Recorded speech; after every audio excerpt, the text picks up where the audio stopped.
আমরা রবিউল আউয়াল মাসে অবস্থান করছি। রবিউল আউয়াল মাস আসলে আমাদের দেশে সহ ভারত উপমহাদেশে অসংখ্য মানুষ পাওয়া যায় যারা নিজেদেরকে আশিকে রসুল বলে পরিচয় দেয়, যাদের উৎসব, আয়োজন এবং ব্যবস্থাপনা দেখলে মনে হয় যে তারা যেন নতুন কোনো এক ধর্মের সৃষ্টি করেছে, যে ধর্ম আদৌ তো রাসূলুল্লাহ সাল্লাল্লাহু আলাইহি ওয়াসাল্লামের ধর্ম নয়, যে ধর্ম আল্লাহ রাব্বুল আলামিন প্রেরণ করেননি। এদের দশা হলো বোকা ছেলে কালুর মতো। বোকা ছেলে কালু, একটা গল্প শুনেছিলাম স্যারের কাছ থেকে, যে মায়ের এক বোকা ছেলে ছিল, তো যারা স্বভাবজাত ভাবে বোকা হয়, মারা বাবারা তাদেরকে একটু চালাক করার বিভিন্ন ব্যবস্থাপনা তৈরি করে রাখে। তো তার মধ্যে উল্লেখযোগ্য একটা ব্যবস্থাপনা হলো যে ছেলেকে বাজারে পাঠালে, বাজার ঘাটে গেলে ছেলে একটু চালাক হয়। তো মা বোকা ছেলে কালুর হাতে একটা কালো কাপড় বেঁধে দিছে। বন্ধু বান্ধবরা দেখে যে কিরে কালু, প্রতিদিন তোর হাতে তো এই কালো কাপড় দেখি না, আজ হঠাৎ করে হাতের মধ্যে কালো কাপড় বেঁধেছিস, ব্যাপার কি? শানে নজুল কি? শানে নজুল হলো, মা বলেছে যে বাজারে গেলে মানুষ হারায় যায়, তো তুই ততক্ষণ পর্যন্ত হারাবি না যতক্ষণ পর্যন্ত তোর হাতে এই কালো তেনা থাকবে। তো বন্ধুরা এই কথা শোনার পর বন্ধুদের কাজ কি, ছোটদের কাজ কি? যেমনি হোক যেটা বাঁচছে এটা খুলে ফেলতে হবে। তো গল্পের ফাঁকে, বাজারে চলার ফাঁকে কিংবা কাজের ফাঁকে কোনো এক জায়গায় কালুকে বোকা বানিয়ে কালুর কাছ থেকে কালো তেনা খুলে আর একজন হাতে বাঁচছে। এবার ঘটনা চক্রে আর একজনের হাতের কালো তেনা দেখে কালুর মনে পড়ে গেছে, আমার কালো তেনা কই? দেখে যে তার হাতের কালো তেনা নাই। এখন কালু বাজারের মধ্যে বসে কান্নাকাটি শুরু করছে, আমি তো আমি নই, আমি হলাম ওই, আমি যদি আমি হতাম, আমার কালো তেনা কই?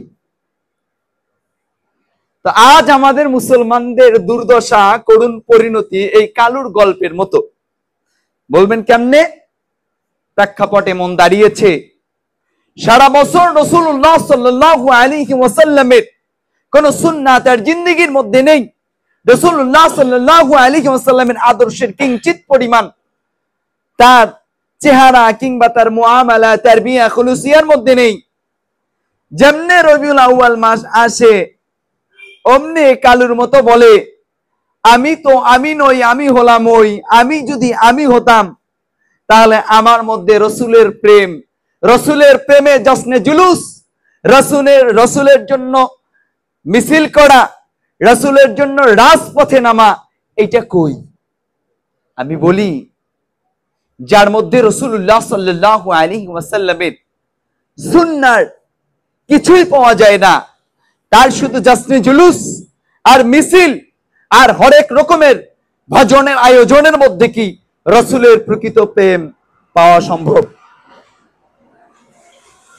এবং যেই ব্যক্তিকে এই জশ্নে জুলুসের দিনে প্রধান অতিথি করে আনা হয় আমাদের দেশে, দেখবেন তার দাড়িটাও রাসূলুল্লাহ সাল্লাল্লাহু আলাইহি সাল্লামের সুন্নাহ মোতাবেক নয়, তার লেবাসটাও রাসূলুল্লাহ সাল্লাল্লাহু আলাইহি সাল্লামের সুন্নাহ মোতাবেক নয়, তার চলা ফেরা, তার আখলাক, খুলুসিয়াত কোনটাই রাসূলুল্লাহ সাল্লাল্লাহু আলাইহি সাল্লামের নয়, অথচ তাকে বলা হয় আওলাদে রাসূল।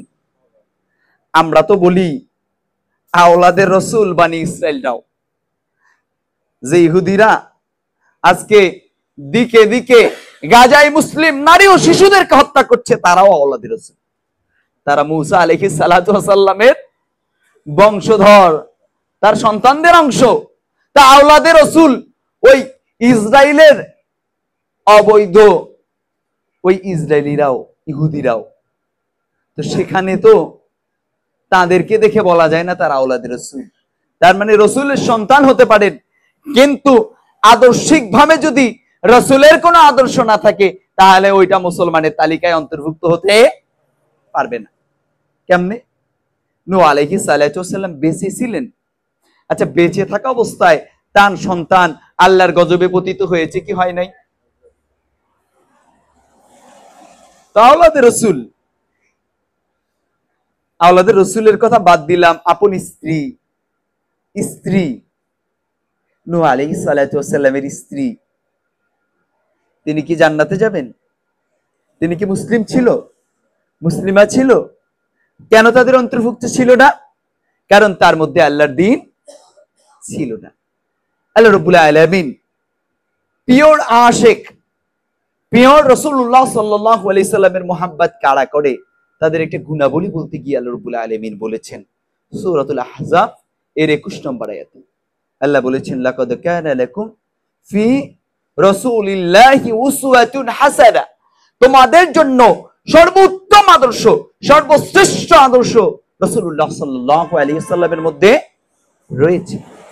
কোন একজন মুসলিম নিজেকে মুসলিম দাবি করে কিন্তু তার আদর্শের মধ্যে আদর্শিকভাবে সে রাসূলুল্লাহ সাল্লাল্লাহু আলাইহি সাল্লামের অনুসরণ করে না, তার মানে সে মুসলিম নয়। কারণ শাহাদা দুই ভাগে বিভক্ত। শাহাদা কয় ভাগে বিভক্ত? দুই ভাগে। একটা হচ্ছে শাহাদাতুল্লাহ, আল্লাহর সাক্ষ্য, আর একটা হচ্ছে ওয়া শাহাদাতুর রিসালা, রিসালাতের সাক্ষ্য। ওয়া আশহাদু আন্না মুহাম্মাদান আবদুহু ওয়া রাসূলুহু। কেউ যদি শুধুমাত্র লা ইলাহা ইল্লাল্লাহ বা আশহাদু আল্লা ইলাহা ইল্লাল্লাহ এর কনসেপ্ট ঠিক রাখে, এর আকীদা, এর বিশ্বাস ঠিক রাখে, কিন্তু ওয়া আশহাদু আন্না মুহাম্মাদার রাসূলুল্লাহ, রাসূলুল্লাহ সাল্লাল্লাহু আলাইহি সাল্লামের শাহাদাকে মেনে না নেয়, তাহলে সে কি মুসলিম হতে পারে? কি মুসলিম হতে পারে? আহলে কিতাব যাদের ব্যাপারে কুরআনুল কারীমে অসংখ্য আয়াত এসেছে, তারা আল্লাহ তাআলাকে বিশ্বাস করত। কাকে বিশ্বাস করত? আল্লাহ তাআলাকে বিশ্বাস করত। কিন্তু রাসূলুল্লাহ সাল্লাল্লাহু আলাইহি ওয়াসাল্লামকে তারা বিশ্বাস করত না। তারা মনে করত যে কুরাইশদের থেকে কেন নবী আসবে? নবী আসলে আমাদের বংশ থেকে আসবে, নবী আসলে আমাদের বংশ থেকে আসবে, কুরাইশদের থেকে কেন আসবে? তো তাদের অহমিকা, তাদের দাম্ভিকতা যেমন তাদেরকে ইয়াখরুজু মিনাল ইসলাম, ইসলাম থেকে বের করে দিয়েছে, ঠিক তেমন আজকে যারা উম্মতে মুহাম্মাদি বলে দাবি করবে কিন্তু রাসূলুল্লাহ সাল্লাল্লাহু আলাইহি সাল্লামের সুন্নাহর অনুসরণ করবে না, এসএমএস লা নুফাররিকু, তাদের কারোর মধ্যে কোনো পার্থক্য নাই, উভয়ের ফতোয়া সমান।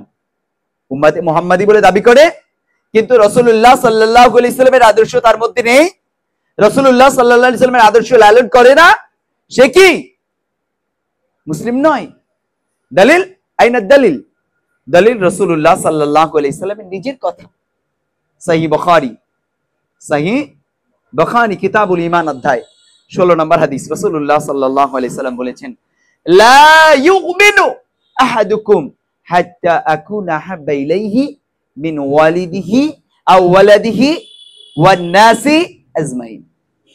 তোমাদের মধ্যে কেউ মুমিন হতে পারবে না, কেউ কি হতে পারবে না? মুমিন হতে পারবে না যতক্ষণ পর্যন্ত আমি রাসূলুল্লাহ সাল্লাল্লাহু আলাইহি ওয়াসাল্লাম তোমাদের কাছে তোমাদের পিতামাতা, তোমাদের সন্তান সন্তানাদি এবং পৃথিবীর সমস্ত মানুষের চাইতে কি হতে না পারবো? প্রিয় হতে না পারবো। এই প্রিয় মানে কি?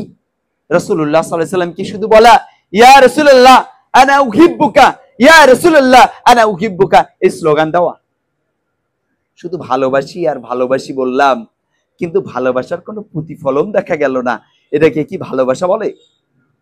কেমন ছিল রাসূলুল্লাহ সাল্লাল্লাহু আলাইহি সাল্লামের প্রকৃত আশিকদের ভালোবাসা?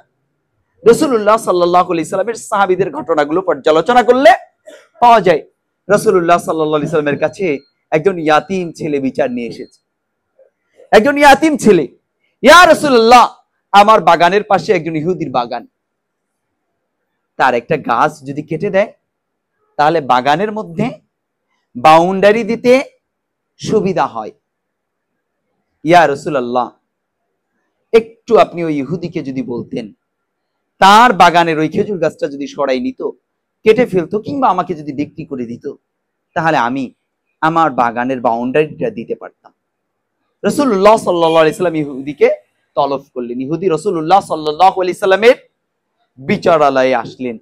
ইহুদিকে রাসূলুল্লাহ সাল্লাল্লাহু আলাইহি সাল্লাম বললেন যে, আবু লুবাবা, তুমি এই গাছটা বিক্রি করে দাও, দিলে আমি তোমাকে কি করব? আমি তোমাকে এর বিনিময়ে আল্লাহ রাব্বুল আলামিনের কাছে সুপারিশ করব, তোমাকে জন্য আল্লাহ রাব্বুল আলামিন জান্নাতে একটা গাছ দেন। কিন্তু ইহুদির অন্তর রাসূলুল্লাহ সাল্লাল্লাহু আলাইহি সাল্লামের কথায় বিগলিত হলো না। আসহাবে আজমাইনরা রাসূলুল্লাহ সাল্লাল্লাহু আলাইহি সাল্লামকে কতটা ভালোবাসতেন এটা বুঝাচ্ছি। আবু লুবাবা যখন প্রত্যাখ্যান করলেন রাসূলুল্লাহ সাল্লাল্লাহু আলাইহি সাল্লামের কথা, রাসূলুল্লাহ সাল্লাল্লাহু আলাইহি সাল্লামের সামনে না করেছে, আর রাসূলুল্লাহ সাল্লাল্লাহু আলাইহি সাল্লামের মুহাব্বতের সাহাবীরা, রাসূলুল্লাহ সাল্লাল্লাহু আলাইহি সাল্লামের প্রকৃত আশিকরা রাসূলুল্লাহ সাল্লাল্লাহু আলাইহি সাল্লামের সামনে বসে আছে, বলেন এই সুযোগটাকে কেউ কি ছেড়ে দিতে পারে? আবু দারদা রাদিয়াল্লাহু তাআলা আনহু দাঁড়িয়ে বললেন, ইয়া রাসূলুল্লাহ, আমি যদি ওই গাছটা কিনে নেই, আর বিনিময়ে আল্লাহ তাআলা কি আমাকে জান্নাতে গাছ দিবে? আল্লাহ রাসূল আনন্দে তিনবার বললেন, ওয়াল্লাহি, আল্লাহ তাআলা তোমাকে জান্নাতে একটা গাছ প্রদান করবে। আবার বললেন, আল্লাহি, আল্লাহর কসম করে বলছি, আল্লাহ তাআলা তোমাকে একটা গাছ প্রদান করবে। ওয়াল্লাহি, আল্লাহর কসম করে বলছি, আল্লাহ তাআলা তোমাকে একটা গাছ প্রদান করবে। দেখেন কি মুহাব্বত। সঙ্গে সঙ্গে আবু দারদা রাদিয়াল্লাহু তাআলা আনহু, যাকে আমরা সাবিত রাদিয়াল্লাহু তাআলা আনহু নামেও চিনি, তিনি বললেন, ইয়া রাসূলুল্লাহ, মদিনায় 600 খেজুর গাছ বিশিষ্ট একটা বাগান আছে। 600। সেখানে আমার বসত ভিটা আছে, আমার বাড়ি আছে, আবাসন, এমনকি সেখানে একটা কূপ আছে। ইয়া রাসূলুল্লাহ, আমি সমুদায় সম্পদ দিয়ে দিলাম, এই খেজুরের গাছ কিনে নিলাম। সুবহানাল্লাহ। এটা আশিকে রাসূলের প্রকৃত পরিচয়। এটা প্রকৃত পরিচয়। আজ রাসূলুল্লাহ সাল্লাল্লাহু আলাইহি সাল্লামের জান, মাল, ইজ্জত, শান দিয়ে বেয়াদবি করা হয়, মুসলমানের সন্তান কিঞ্চিত পরিমাণ গর্জন দিতে পারে না, কথা বলতে পারে না, আর জাস্ট জুলুসের নামে মাঠে ময়দানে মিছিল করে আশিকে রাসূলের পরিচয় দেয়। বলেন এরা কি আশিকে রাসূল? বলেন এটা কি আশিকে রাসূলের পরিচয়? আউযু বিল্লাহ। আজ সাহাবীরা বেঁচে থাকলে আমাদেরকে দেখলে লানত দিত। রাসূলুল্লাহ সাল্লাল্লাহু আলাইহি সাল্লাম যুদ্ধের ময়দানে যাবে, গনিমতের মাল সংগ্রহ করছেন, বললেন, ও আমার সাহাবীরা, কে কি দিবা? আশিকে রাসূলের পরিচয় দেখেন। আবু বকর সিদ্দিক রাদিয়াল্লাহু তাআলা আনহু দাঁড়িয়ে বললেন, ইয়া রাসূলুল্লাহ, আমার ঘরে যা আছে, আমার ঘরে আল্লাহ এবং আল্লাহর রাসূলকে রেখে সমুদায় সম্পদ দিয়ে দিলাম। সমুদায় সম্পদ কি করলাম? দিয়ে দিলাম। তো যে মুসলিম, সে আসলামু, আল্লাহর কাছে আত্মসমর্পণ করে, তার দুনিয়াতে কোনো প্রাপ্তির নেশা থাকে না, দুনিয়াতে কোনো চাহিদা থাকে না। সে নির্ভীক ভাবে আল্লাহর জন্য সমুদায় কিছু দিতে প্রস্তুত থাকে। আউযু বিল্লাহ। আজ মুসলিমদের সম্পদ বিসর্জন তো দূরের কথা, আখলাক বিসর্জন দিতে মুসলিম লজ্জা পায়। আখলাক আজ ধিক্কার। আমরা এমন কিছু নেতা পেয়েছি যারা জনসম্মুখে দাঁড়িয়ে বলে, আমি শরিয়া চাই না, আমি শরিয়া পছন্দ করি না। যারা ইসলামের এই সুন্নাহগুলোকে বলে মৌলবাদ এবং বলে মৌলবাদের উত্থান ঘটছে। ধিক্কার এই সমস্ত নেতাদের পিছনে যারা ছুটে, যারা তাদের জন্য স্লোগান দেয়, যারা বলে অমুক নেতা তমুক নেতা, অমুক নেতার স্মরণে ভয় করি না মরণে, এই সমস্ত কুলাঙ্গারদের জন্য আজ ধিক্কার। কারণ তোমার জীবন কার? এই জীবন তোমার? এই জীবন তোমার রবের দেওয়া। এই জীবনের প্রত্যেকটা রক্তের ফোঁটা তোমার রবের আমানত। তুমি ওই নেতার জন্য জীবন দিবা মানে? আউযু বিল্লাহ। এই জীবন দিয়েছে কে? আল্লাহ। এই জীবন আল্লাহ ছাড়া কারোর জন্য বিসর্জন হতে, এই জীবন আল্লাহ ছাড়া কারোর জন্য প্রদান করার স্বীকৃতি মুমিন প্রদান করতে, যদি প্রদান করে তাহলে সে মুমিন নয়। সে কি নয়? মুমিন নয়। কথা বুঝতে কাঠিন্যতা হচ্ছে? প্রিয় ভাই, আসহাবে আজমাইনরা তাহলে জীবন দিতেন কিভাবে? তাদের বিসর্জন কেমন ছিল?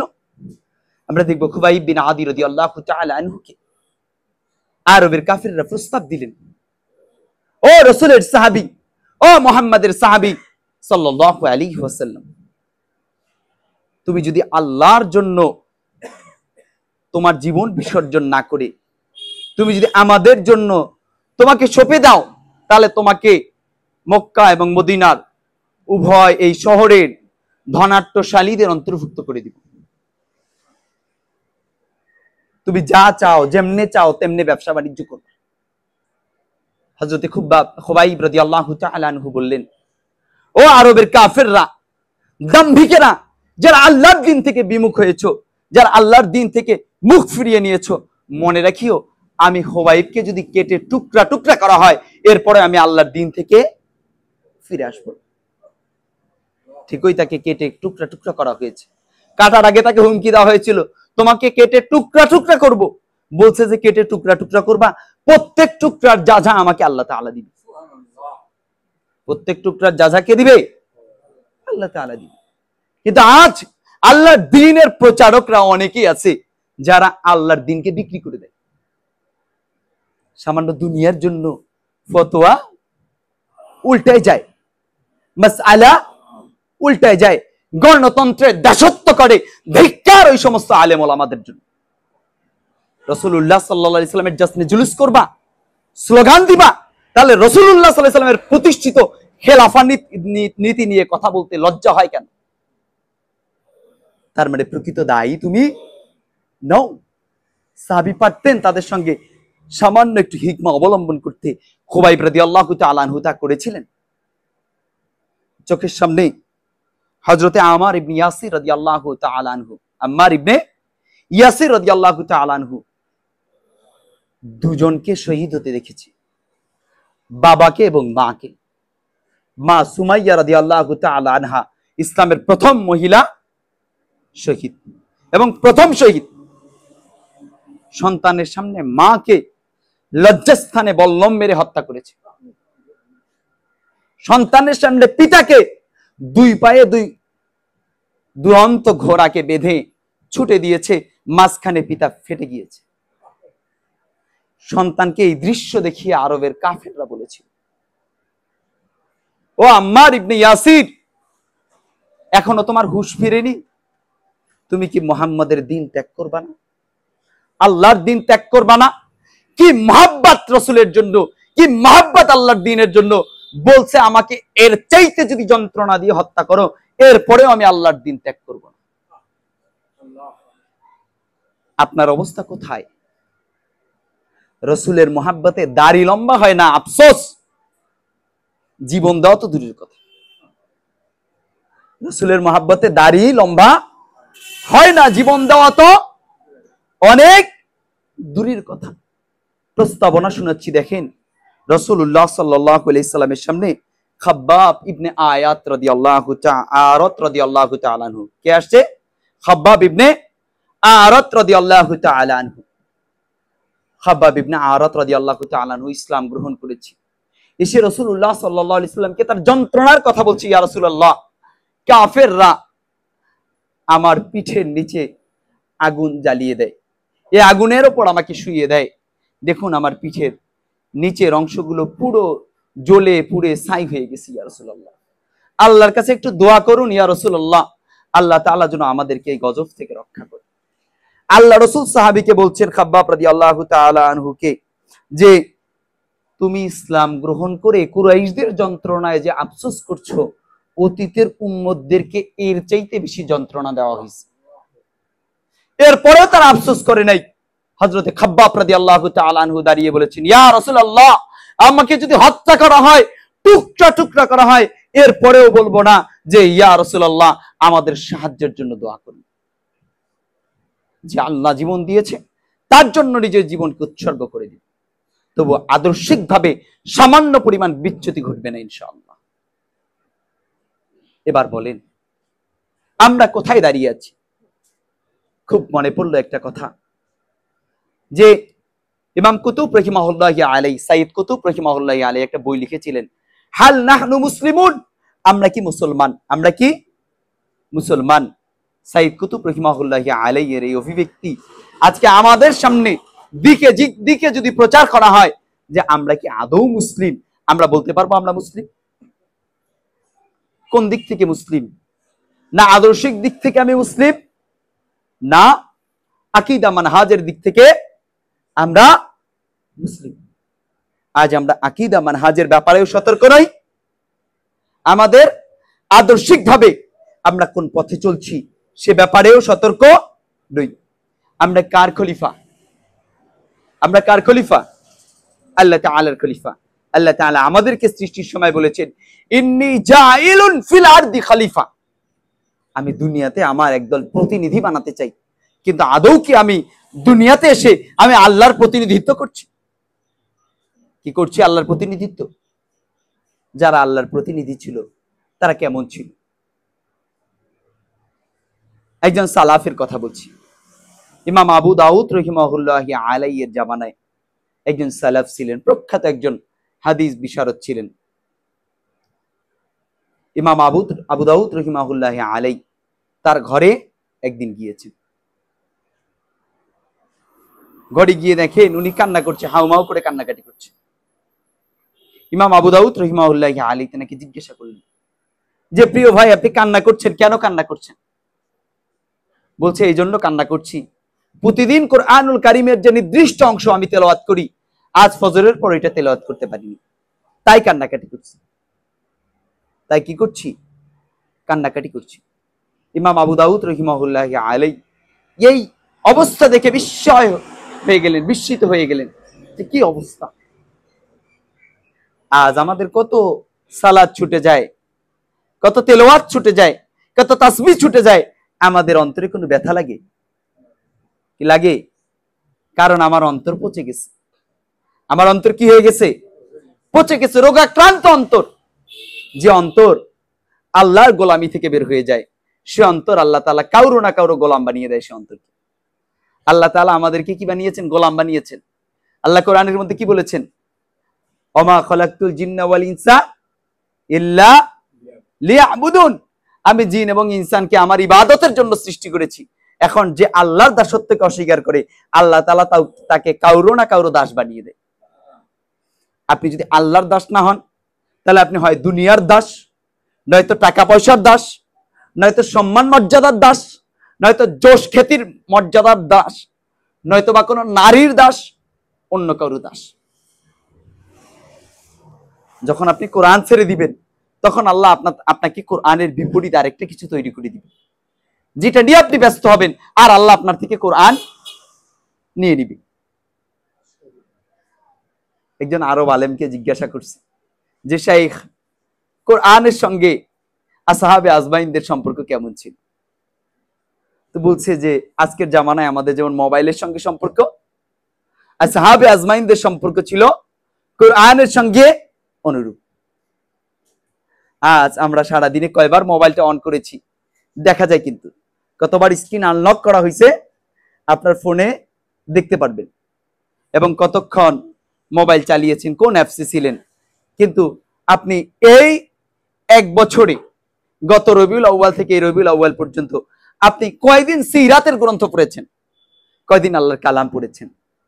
আপনি তো আপনার জীবনে শরৎচন্দ্র চট্টোপাধ্যায়ের উপন্যাস পড়েছেন, বঙ্কিমচন্দ্র চট্টোপাধ্যায়ের লিখনী পড়েছেন, আপনি রবীন্দ্রনাথের লিখনী পড়েছেন, কিন্তু আপনি কি কখনো রাসূলুল্লাহর জীবনী পড়েছেন?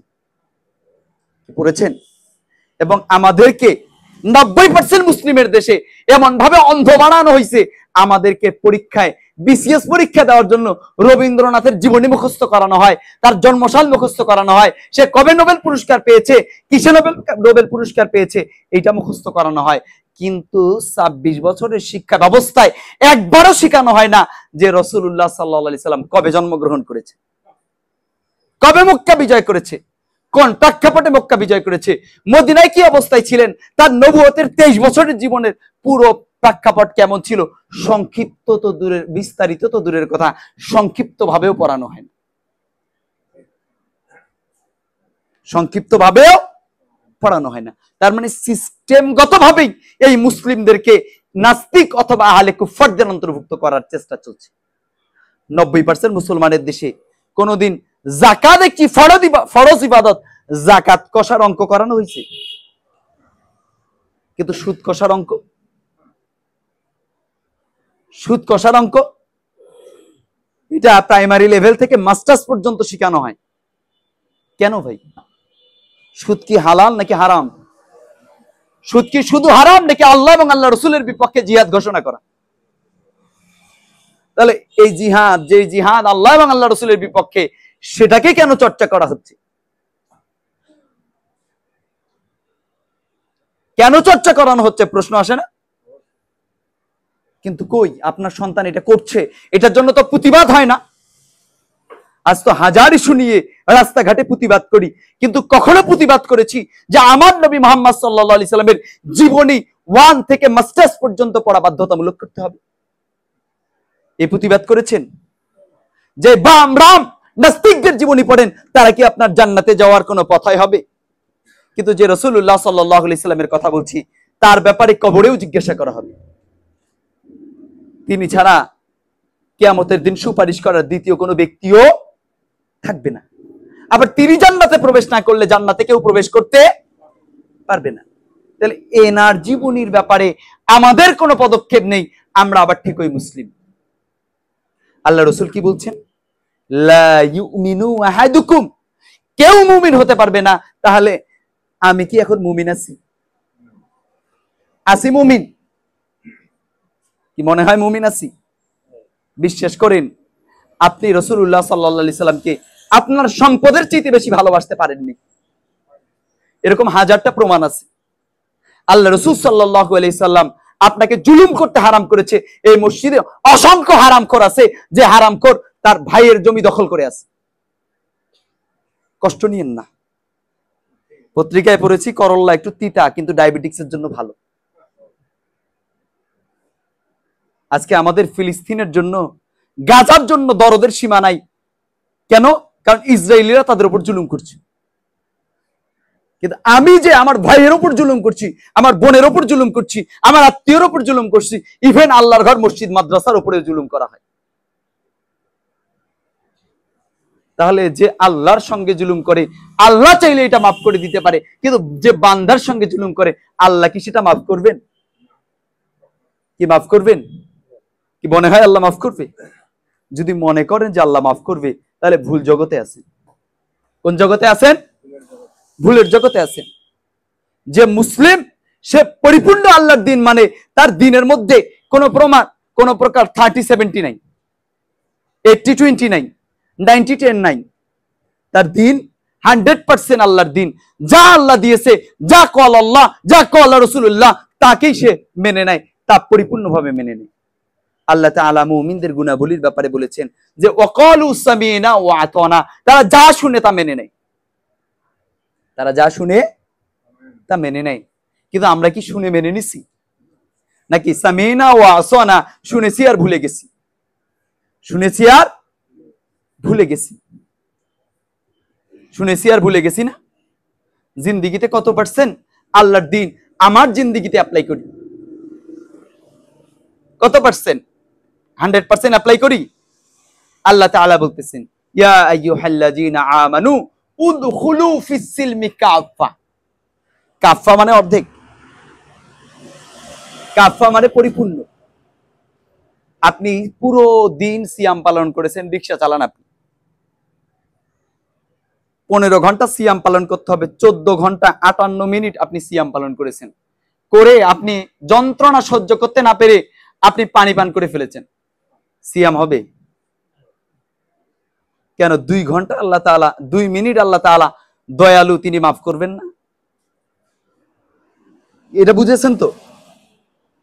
সালাম ফিরানোর 1 সেকেন্ড আগে, হাফ সেকেন্ড আগে আপনার বায়ু নির্গত হয়ে গেছে, সালাত হবে? তাহলে সারা জিন্দেগিতে আল্লাহর হুকুম মানলামই না, আপনি আমার জান্নাতের টিকিট পেয়ে বসে আছেন, নিজেকে জান্নাতি মনে করছেন। বোকা, এর চাইতে বোকা আছে? বলেন, এর চাইতে বোকা আছে? যে নিজে আগুনের মধ্যে দাঁড়িয়ে আছে আর অন্যকে বলছে যে সামনে আগুন, আসিও না। নিজে কোথায় দাঁড়িয়ে আছে? আগুনের মধ্যে, আর একজনকে বলছে সামনে আগুন, আসিও না। তাহলে যে সতর্ক করছে সে নিজেই জাহান্নামের মধ্যে ঢুকে আছে। জন্য বলি প্রিয় ভাই, আধা ঘন্টার সময়ে সার সংক্ষেপে যেটা বললাম, যে রাসূলুল্লাহ সাল্লাল্লাহু আলাইহি সাল্লামকে শুধু রাসূলুল্লাহ সাল্লাল্লাহু আলাইহি সাল্লামকে ভালোবাসি, এইটা বলার মধ্যেই রাসূলুল্লাহ সাল্লাল্লাহু আলাইহি সাল্লামের উম্মতের দাবি করা বিশুদ্ধ নয়। রাসূলুল্লাহ সাল্লাল্লাহু আলাইহি সাল্লামকে ভালোবাসা মানে কানাফি খুলুকিল কুরআন। মা আয়েশা কি বলেছিলেন? কানাফি খুলুকিল কুরআন। রাসূলুল্লাহ সাল্লাল্লাহু আলাইহি সাল্লামের আচরণ ছিল কোরআনিক আচরণ। এবার বলেন, আপনার জীবনে কোরআনের কতটুকু আছে? আছে?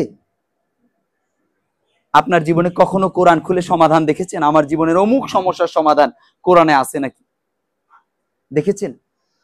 আপনার ছেলে যে শিক্ষা নিচ্ছে তাকে কখনো জিজ্ঞাসা করেছেন তুমি যা শিখছো এটা কোরআনের সঙ্গে কতটা অ্যাডজাস্ট? আপনার ছেলেকে বিয়ে দিচ্ছেন, সেই বিবাহ একটা ইবাদত, সেই বিবাহ কতটুকু ইসলামী শরিয়া মোতাবেক হচ্ছে এটা কখনো দেখেছেন? কি দেখেছেন? আজকে তো আমরা বিয়েগুলো দেই, মুসলমানের সঙ্গে মুসলমানের বিয়ে দেই না, টাকার সঙ্গে মেয়েকে বিয়ে দেই, অথবা টাকার সঙ্গে ছেলেকে বিয়ে দিই। যদি তা না হতো তাহলে যে নামাজ পড়ে না তার সঙ্গে মেয়ে বিয়ে দেওয়া যায়? যেই মেয়ে নামাজ পড়ে না সেই মেয়ের সঙ্গে ছেলে বিয়ে দেওয়া যায়?